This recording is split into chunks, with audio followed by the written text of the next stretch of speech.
गलती होगी ही नहीं। क्या क्या वो गलतियां हो जाती हैं, सारी चीजें इस वीडियो में बताने वाली हूँ। परफेक्ट रबड़ी कैसे बनाएं घेवर के लिए, क्योंकि दो तरह के घेवर मिलते हैं। एक क्रंची क्रिस्पी रहता है जिसमें रबड़ी नहीं होती, और एक पे हम रबड़ी चाशनी लगाते हैं। पूरी चीजें बनाना बताऊंगी कि चाशनी कैसे बनाएं, रबड़ी कैसे बनाएं, जिससे आप हलवाई जैसा टेस्ट, टेक्सचर और उसका जो एक क्रिस्प होता है वो घेवर में ला पाए और आपका घेवर तेल ना अब्सॉर्ब करे। हाय एवरीवन, मैं हूँ पारुल, कुक विद पारुल में आपका बहुत बहुत स्वागत है। तो सबसे पहले यहाँ पर मैंने लिया है 4 बड़ा चम्मच देसी घी।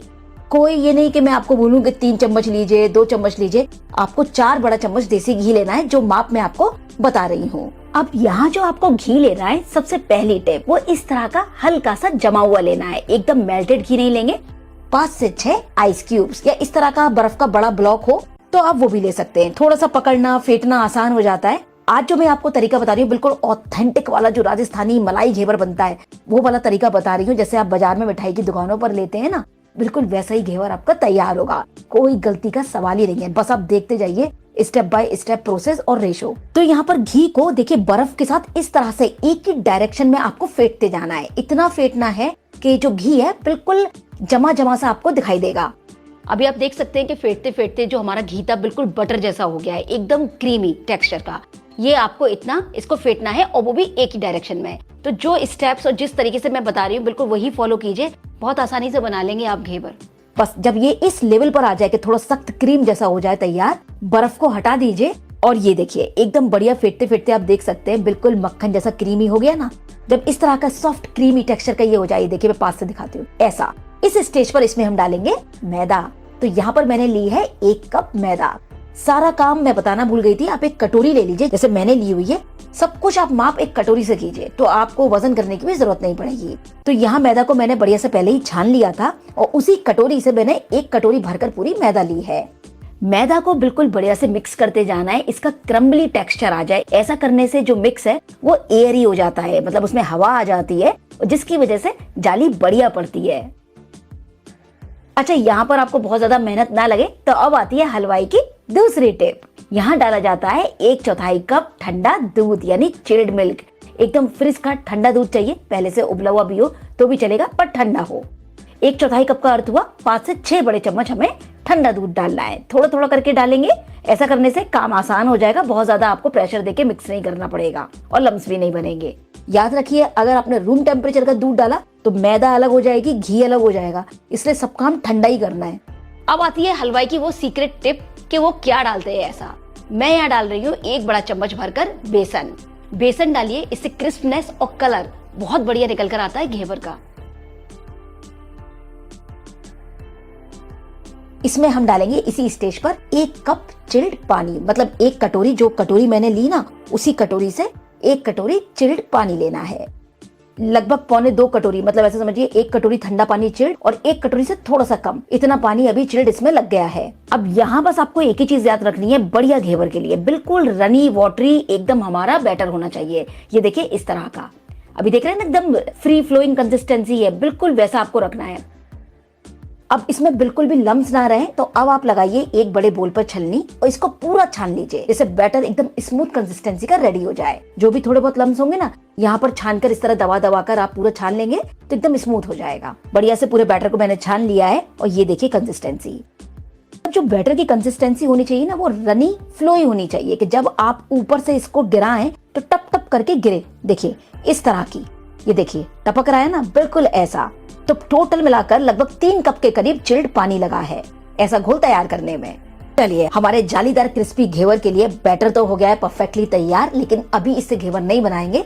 इसको हमें रखना पड़ेगा आधे घंटे के लिए फ्रिज में। फ्रीजर में नहीं, फ्रिज में रखिए, पूरी तरह चिल्ड होने दीजिए। फटाफट से बना लेते हैं चाशनी और रबड़ी। तो चाशनी बनाने के लिए सबसे पहले गैस पर आप चढ़ाइए एक पैन या कोई पतीला और उसमें मैं यहाँ ले रही हूँ 1.5 कप चीनी।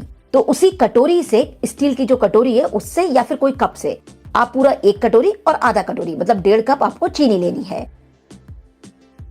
और उसी कटोरी या कप से 1 कप आपको डालना है पानी। हाई फ्लेम पर बढ़िया से चीनी को घुलने देंगे। अब यहीं पर इसमें हम डाल देंगे थोड़े से केसर के धागे, इससे फ्लेवर बहुत अच्छा आ जाएगा और जो चाशनी है बढ़िया सा कलर पकड़ लेगी। तो यहीं पर इसमें हम डाल देंगे 2-4 इलायची। तो इलायची को मैंने बेलन से हल्का सा कूट लिया है, जैसे कि दाने चाशनी में ना जाए पर खुशबू बढ़िया से आ जाए। और इसको थोड़ा सा और पकाएंगे। सिर्फ आपको 5 मिनट टोटल लगेगा चाशनी बनाने में। यहाँ जो आपको चाशनी बनानी है, जैसे आप देख रहे हैं, चिपचिपी बनानी है। उसमें मतलब ऐसा नहीं होना चाहिए कि बिल्कुल एकदम बढ़िया पूरा तार बन जाए। फिर क्या होगा कि जब ठंडी होगी चाशनी तो तब तक वो 2 तार की हो जाएगी। मतलब फिर जब आप उसे डालेंगे घेवर पे तो बहुत कड़क कड़क सी फील आएगी आपको चाशनी में। और ये देखिए चीनी हल्की हल्की घुल गई है और अभी आप देख सकते हैं इसकी कंसिस्टेंसी हल्की गाढ़ी होनी शुरू हो गई है। और ये देखिए मैं आपको उंगली पर इसकी कंसिस्टेंसी दिखा रही हूँ चाशनी की। ये देखिए एक तार पूरा नहीं आ रहा पर थोड़ा सा तार आके टूट जा रहा है। बस इतनी भर तक हमें चिपचिपी चाशनी इसकी रेडी करनी है। तो यहीं पर बस मैं इसमें डाल रही हूँ 1 छोटे चम्मच नींबू का रस। नींबू का रस डालने से चाशनी खट्टी नहीं होगी, पर वो जो चीनी के सफेद सफेद दाने और क्रिस्टलाइजेशन हो जाता है ना, जमने लगती है, वो नहीं जमेगी। तो जब आप घेवर पर चाशनी डालेंगे परफेक्टली हमारी क्रिस्टल क्लियर चाशनी उस पर डल पाएगी। तो बस फटाफट से गैस को बंद कर देंगे। तो चलिए चाशनी हो गई है हमारी रेडी। इसको ढक करके रख देते हैं अलग। फटाफट से बनाते हैं रबड़ी। मैं यहाँ ले रही हूँ एक भारी तले की कढ़ाई। इसमें हम डालेंगे पहले 2 से 3 चम्मच पानी, जिससे कि जो दूध है ना वो तले में चिपकेगा नहीं, साथ ही दूध में जलने की स्मेल नहीं आएगी। अब यहाँ पर मैं ले रही हूँ 1 लीटर गाढ़ा दूध। मीडियम हाई फ्लेम पर बीच बीच में चलाते हुए दूध को थोड़ा सा पका लेंगे। मतलब एक उबाल आने देंगे पहले इसमें। उससे पहले एक बोल में यहाँ मैं 2 से 3 करछी दूध निकाल रही हूँ। इस दूध को थोड़ा सा भी ठंडा होने देंगे, फिर मैं दिखाती हूँ मैं करना क्या है। अब ये देखिए इसमें बढ़िया सा दूध में उबाल आ गया है। अब आप फ्लेम को कर दीजिए लो मीडियम। बीच बीच में चलाते रहेंगे और दूध को थोड़ा सा आधा होने देंगे। यहाँ पर मैं ले रही हूँ आधा कप दूध का पाउडर। 6 चम्मच के करीब आपको लेना है, 6 से 7 चम्मच। ट्रेडर्स केवल 2 घंटे में बिल्कुल लम फ्री आपको इसका घोल तैयार कर लेना है। तो ये देखिए दूध भी लगभग हमारा आधे के करीब हो गया है। एकदम बढ़िया गाढ़ी कंसिस्टेंसी सी दिख रही है। तो यहाँ पर मैं डाल रही हूँ सिर्फ 1/4 कप चीनी, मतलब 4 से 5 बड़े चम्मच के करीब, क्योंकि ये जो घेवर है बहुत मीठा हो जाएगा ना, चाशनी भी डालेंगे घेवर पे, तो रबड़ी थोड़ी सी कम मीठी रखेंगे। ये देखिए चीनी बढ़िया घुल गई है, दूध में भी बढ़िया गाढ़ापन दिख रहा है। तो बस इसी स्टेज पर इसमें हम डाल देंगे हमारा मिल्क पाउडर वाला मिक्स। पूरी तरह ऑप्शनल है, मिल्क पाउडर ना डालना चाहे तो जो दूध मैंने 1 लीटर लिया है तो आप 1.5-2 लीटर के करीब ले लीजिएगा। फिर उसको धीरे धीरे गाढ़ा करते करते वैसे रबड़ी बना लीजिए। अब जो रबड़ी है उसको आपको छोड़ना नहीं है, क्योंकि वो तले में चिपकने लगती है। तो धीरे धीरे करके लो फ्लेम पर चलाते जाएं और इसको थोड़ा सा और गाढ़ा कर लें। ये देखिए सिर्फ 2-3 मिनट और पकाना है। और ये देखिए एकदम बढ़िया गाढ़ी हमारी लच्छेदार जैसी रबड़ी तैयार हो गई है। ये आप दाने दाने देख रहे हैं ना। गैस बंद कर देंगे। ये जब तक ठंडी होगी ये दुगनी गाढ़ी हो जाएगी। तो बिल्कुल इसी कंसिस्टेंसी पे आप गैस को बंद कर दीजिए। बढ़िया गाढ़ी दिख रही है। तो रबड़ी भी बिल्कुल हमारी रेडी हो गई है। अच्छा, रबड़ी में ना मेवा ना कोई तरीके का इलायची का पाउडर कुछ मत डालिएगा, क्योंकि हमने चाशनी में भी हमने केसर इलायची वगैरह सब डाला है, तो जरूरत नहीं है। तो गैस को बंद कर देंगे और इसको उठाकर अलग रख देंगे। अब आप क्या कीजिए, एक बड़े बोल में थोड़ी सी बर्फ के टुकड़े डाल लीजिए, क्योंकि जितनी देर आप घेवर बनाएंगे उतनी देर में ये बिल्कुल गर्म हो जाएगा। और यदि ये गर्म हो गया तो घेवर में जाली नहीं पड़ेगी, डेंस घेवर बनेगा। यहाँ पर घेवर बनाने के लिए अब आपको बाजार से कोई मोल्ड वगैरह लाने की बिल्कुल जरूरत नहीं है। यहाँ आपको जो पतीला लेना है वो इस सोच के लीजिए कि आपको कितने बड़े साइज का घेवर बनाना है। बहुत बड़ा बनाना है तो कढ़ाई ले सकते हैं, और छोटे छोटे बना रहे तो छोटा पतीला ले लीजिए। मैं वो मीडियम साइज वाला जो बाजार में मिठाई के डब्बों में मिलता है ना, वैसा वाला साइज का बना रही हूँ, तो मैंने ये वाला पतीला लिया है। इसमें मैंने डाला है तेल। तो तेल को देखिए यहाँ क्या करना है, ऊपर तक नहीं भरना है, क्योंकि जब आप घेवर को फ्राई करते हैं ना तो उसमें से बबल्स आते हैं। ऊपर तक भर देंगे तो पूरा तेल निकल के गैस में बाहर आ जाएगा, सारा काम खराब हो जाएगा। बस पूरे प्रोसेस में याद रखिए आंच को इतना रखना है कि नीचे जो बर्तन की तला है ना, जैसे आप देख रहे हैं, उतनी भर आंच उसको लगती रहनी चाहिए। मतलब इतना गर्म होना चाहिए। जब आप डाल रहे हैं घेवर को वो सिक रहा हो, तब आप फ्लेम को थोड़ी सी मीडियम कर दीजिए, जिससे कि जले नहीं और बढ़िया से वो सिक सके। इधर देखिए बैटर बिल्कुल बढ़िया चिल्ड है। अब आप एक करछी या कोई चम्मच ले लीजिए और तेल हो गया है बिल्कुल बढ़िया गरम। यहाँ पर जो सबसे जरूरी पॉइंट है वो ये कि आपको एकदम गरम तेल में, जैसे मैं कर रही हूँ, ऊंचाई से थोड़ा थोड़ा ही बैटर को डालना है, एक साथ नहीं डालना है। अगर आप करछी से डाल रहे हैं तो 2-2 बूंद टपकाइए थोड़ा थोड़ा करके।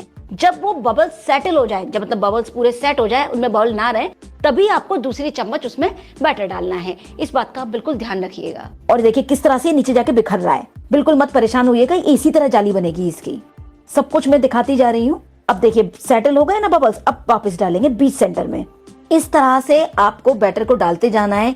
कितना मोटा कितना पतला आपको घेवर को रखना है, उस अनुसार आपको इसमें बैटर डालना होगा। तो लगभग ऐसे समझिए, अगर मैं करछी से बोलूं तो आपकी 25 से 30 बार ये करछी में थोड़ा थोड़ा करके डाल रही हूँ। चम्मच से डालेंगे तो 40 से 45 बार इसमें आपको 2-2 बूंद करके डालना है। उतना ही थिक आपका घेवर बनेगा। वो जो होती है ना शिकायत का पतला घेवर बन गया, वो इसी वजह से कि आपने बैटर कम डाला तो पतला बनेगा।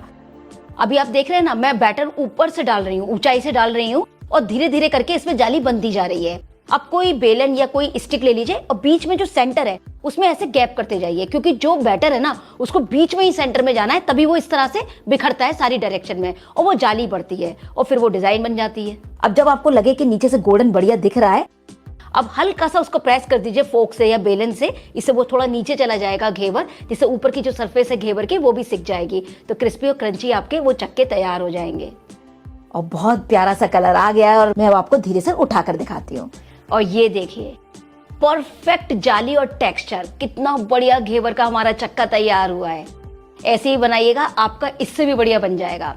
और बस इस तरह बनाते जाइए और बना करके इसको एक छल्ली पर इस तरह रखते जाइए, जिससे जो भी एक्स्ट्रा तेल घी होगा वो नीचे निकल जाएगा। अभी तो जब आप जैसे जैसे दूसरा तीसरा बनाएंगे ना, आपका हाथ और फाइन होता जाएगा, बहुत ही खस्ता और हल्का सा सॉफ्ट होता है। जैसे जैसे हवा लगेगी एकदम क्रिस्प हो जाएगा। लग रहा है ना बेहतरीन। बस इसी तरह से पतीले को वापस आंच हम बिल्कुल हाई रखेंगे और धीरे धीरे करके बीच सेंटर में घोल को ऊंचाई से डालते जाएंगे। अब ये जो परेशानी आती है कि घेवर सही जाली नहीं पकड़ रहा, वो बिल्कुल टूट गया, बनाते बनाते बिखर गया, उसके बस यही रीजन होते हैं कि जो आपने बैटर तैयार किया है वो सही कंसिस्टेंसी का नहीं है, या फिर वो गर्म पड़ गया है जिसकी वजह से जाली नहीं पड़ रही है, या जो घेवर पतला बनता है। क्या कोई आपको पहचानेगा नहीं? इस प्रदेश में ऐसी